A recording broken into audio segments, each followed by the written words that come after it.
atheists, agnostics, long-haired weirdos, short-haired weirdos, vandals, hooligans. The government, hug the government, love the government, hug the government, love the government, hug the government, love. Welcome to the Politics Guys. I'm political scientist Michael Baranowski, an emeritus professor at Northern Kentucky University.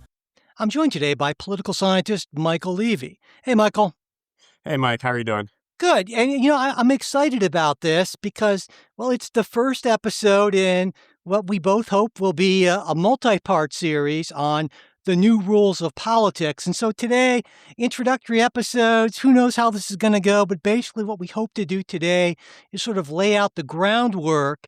And then from this point on, we'll sort of discuss each one of the rules I propose in a fair amount of detail. And so by way of introduction, I guess I should start by saying, well, why are we doing this? The main reason is over the years, I felt like I've almost unconsciously put together a way of looking at American politics that I have found to be really useful, but I've never kind of tried to articulate it as its own thing. It kind of reminds me, my dad was a carpenter for like 50 plus years, and I worked for him here and there, and I picked up a few things here and there, but there's a lot that I never did because he never just sort of sat me down and said, here are the 38 things that I do. That would be crazy, right? But I felt like I had something that I hope is of some value to pass on. And what I mean by rules is not like the rules of a game, football, Monopoly, what have you, but sort of the things that I see as the most important, I guess you call them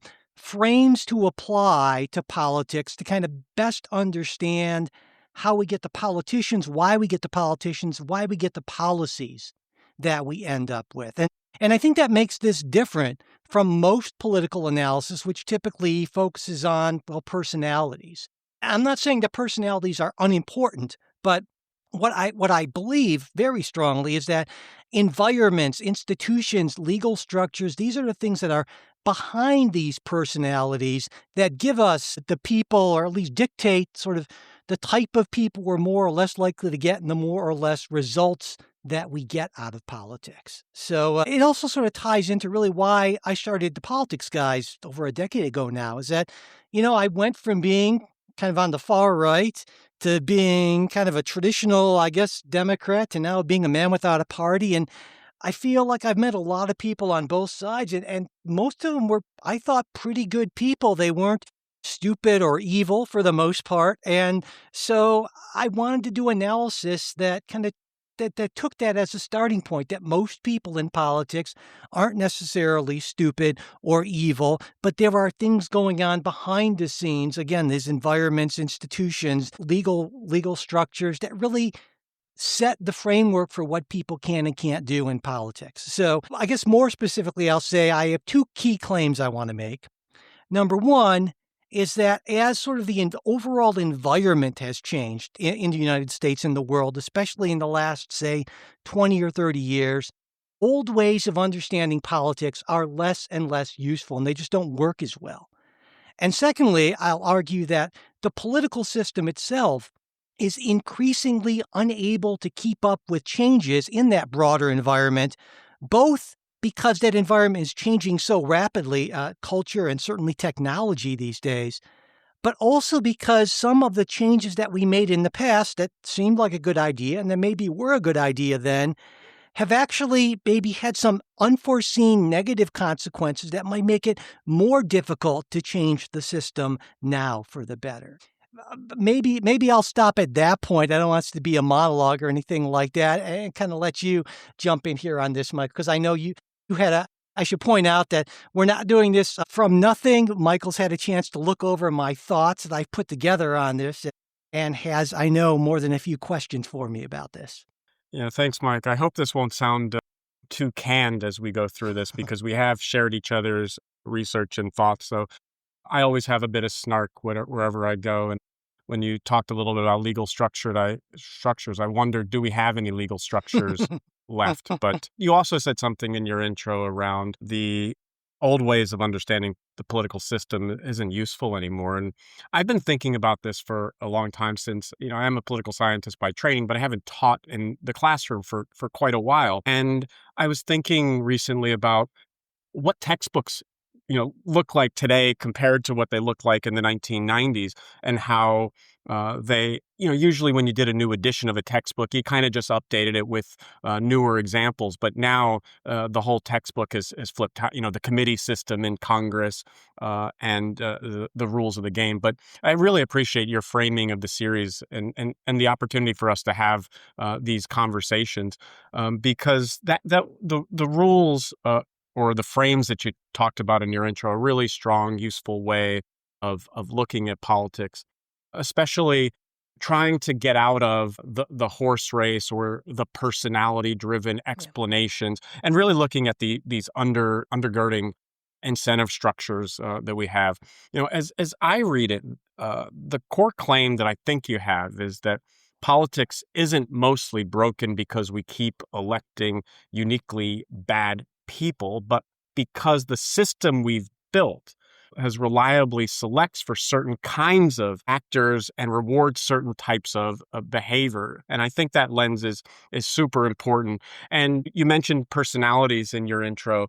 And I am sure that there will be a question that I pose to you during this session about how can we get rid of personalities when we have a personality like Donald Trump, who seems so monumental in our lives and so ever present in everything that we do and everything that we talk about. But so I'll bring that up a little bit later on. But I want to really first have you walk me through a little bit, and our listeners through, what do you mean by these rules of modern politics? And why do you think focusing on incentives and selection tells us more about how politics works than focusing on the individual personalities or leaders? Well, I think it tells us more because almost definitionally that these sort of incentives and structures are going to mean that some people are going to be more likely to succeed in politics and other people less likely to succeed in politics. So we know, for instance, that we have a media environment that favors very short, sharp, very emotional, ideally a negative emotionally driven appeals to people because we know that works. And so politicians who are good at that sort of thing, Donald Trump being a great example, are in an environment that works to their strengths. Whereas if you have somebody who maybe is much more contextual and not really able to articulate their thoughts in a tweet or in 10 or 20 seconds or something like that, those people, they are systematically disadvantaged in this environment. And so that means that, of course, we're going to have more Donald Trumps than we have, I don't know, Daniel Patrick Moynahans or something like that, to pull out a name from the past. So I kind of wonder when you say that, because and we're already starting to talk about personalities, but I know that that's more of a, underlie the deeper point that you want to make. But I wonder about the 1996 vice presidential debate. Jack Kemp was the 1996 VP nominee, right? Okay. And I think he said, when you have 90 seconds to respond, and he's like, I can't even clear my throat in 90 seconds.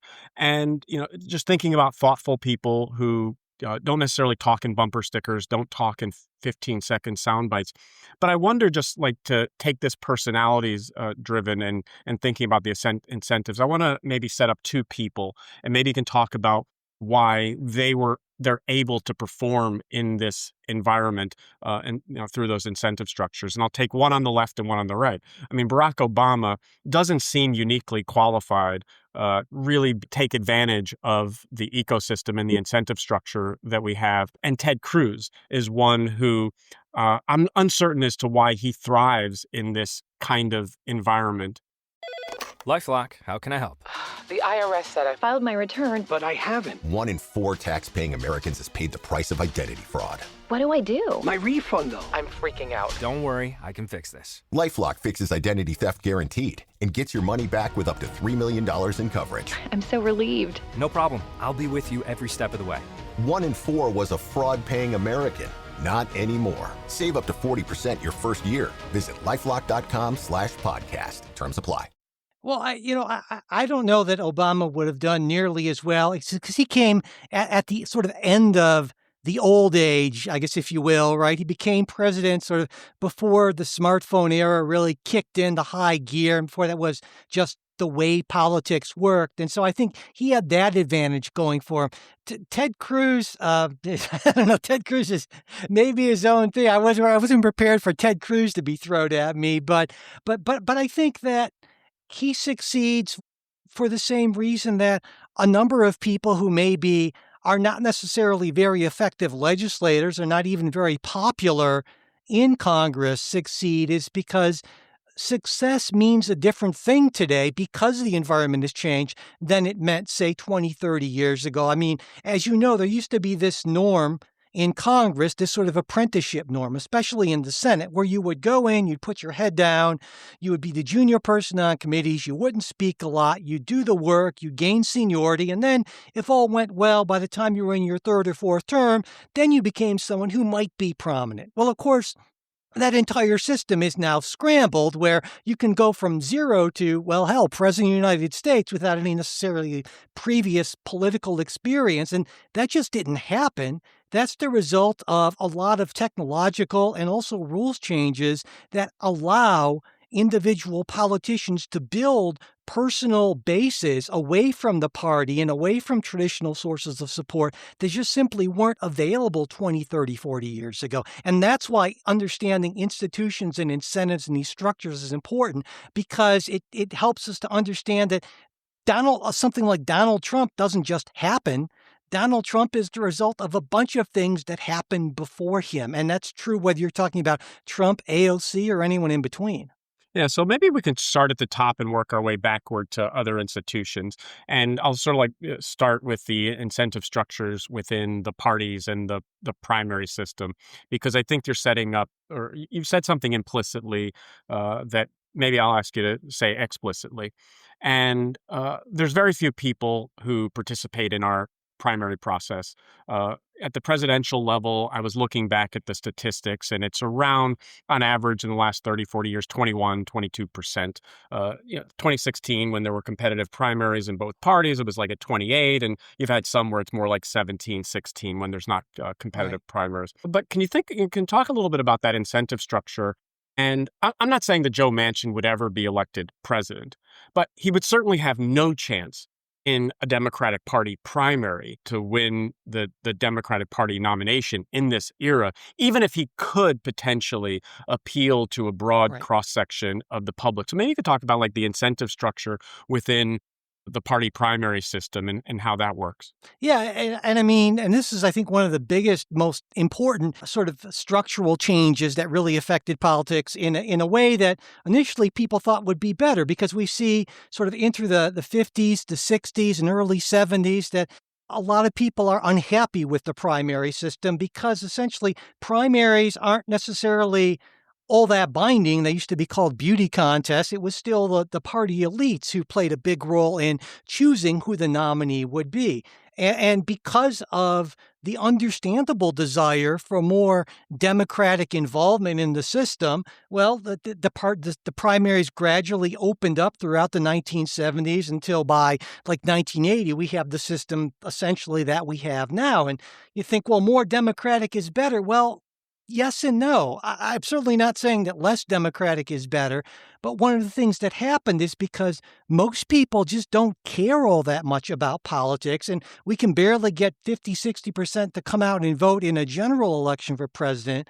What that meant is that if you're choosing candidates or party nominees through primaries where, say, 15, 20% of the voters come out, well, it's not a surprise that the people who come out to vote in these things tend to be the most involved, tend to be the most extreme voters. And so then all of a sudden you have a system that starts to select for more extreme candidates on both sides of things, and which makes it, which kind of plays into the less of a center that we're seeing in Congress, because oftentimes by the time you get around to a general election, a lot of voters feel like they're choosing between the lesser of two evils because the system kind of selects against centrists in a lot of ways.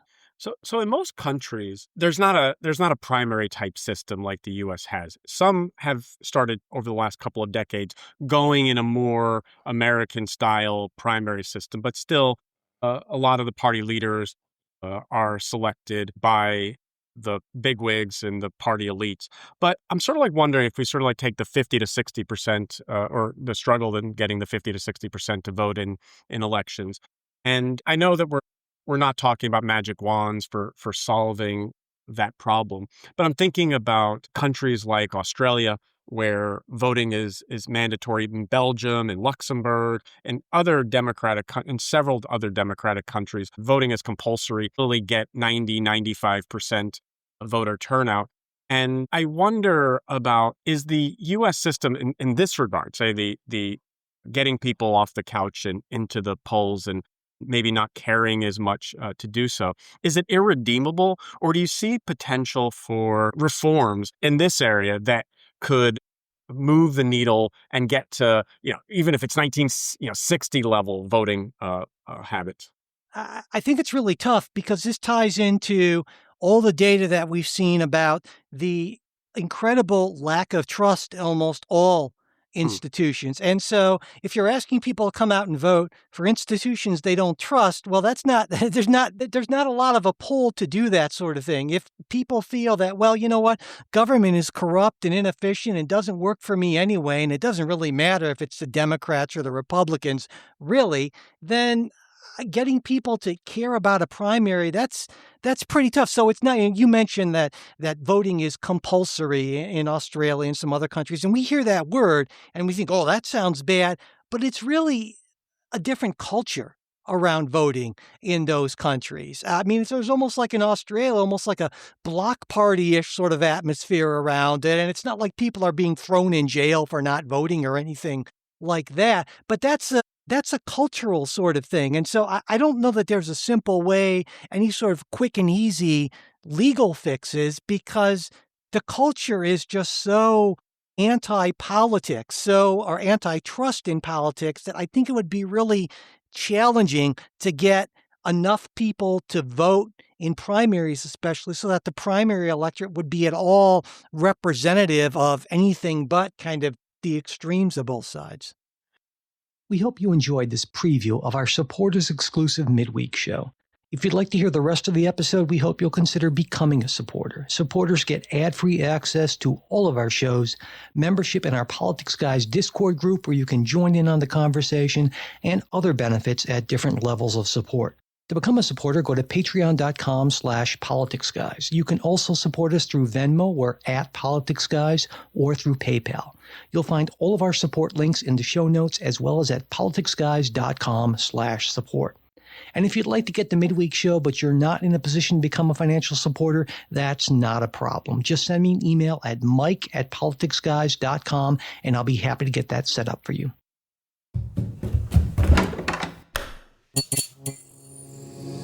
This podcast is part of the Democracy Group,